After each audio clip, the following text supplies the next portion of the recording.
Ampun puro kan kaman kunci, limpa pe rumah nanggadang, kau undang ke Madinah, kau payung panci ke sana.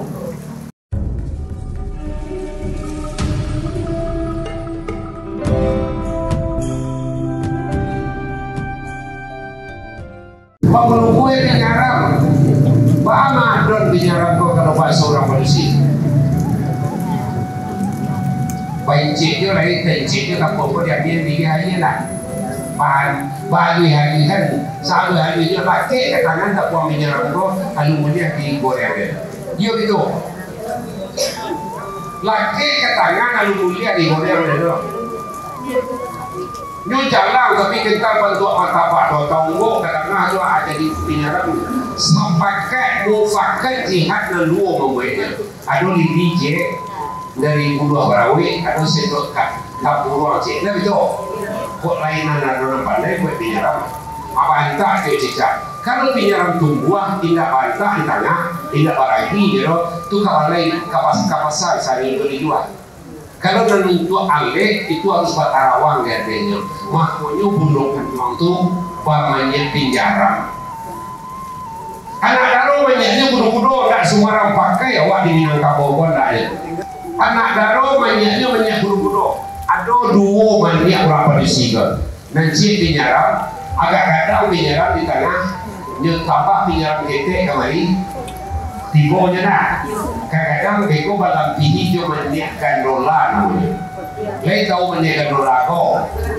Batu-batu hitam-hitam yo barantai yo. Apa pakai itu jo pungutan jo. Ragi pak perak pakai itu lama pungutan jo.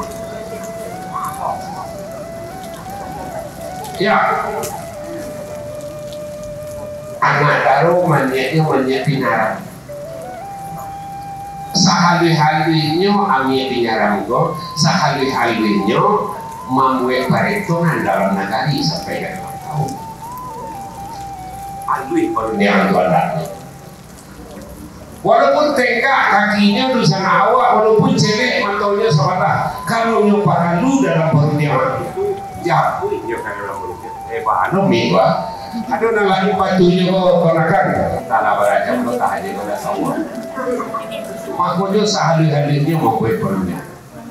Makanya Pulau Gandong itu salah satu beberapa sikap.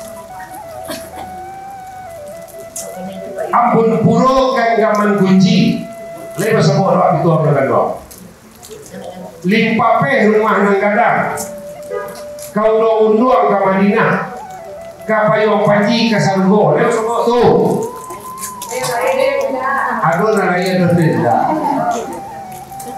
Arah-arah lah bertanya sudah kan. Ampun puro kan kaman kunci, limpa pe rumah nanggadang, kau undang ke Madinah, kapayong panci ke sana. Itu nilai filosofi Bundo Kandung nampak tahu. Nah dia itu apa? Bundo Kandung. Ya, kok bundo, kuat doa, bundo Kandung. Di kami, ini mama dari teh di kami ke bawah, dari bawah di Bundo Kandung kau kate. Kalau ada orang mengejek baca jangan naik bataku turun di dalam kaum marwah ego naga, alun aturan dari gue. Kalau aturan ada orang baca jangan naik bataku turun. Nang baca jangan naik bataku turun itu iko. Antara kita jadi mama di kami ini mama dari atas ke bawah, di awal Bundo Kandung dari bawah ke atas.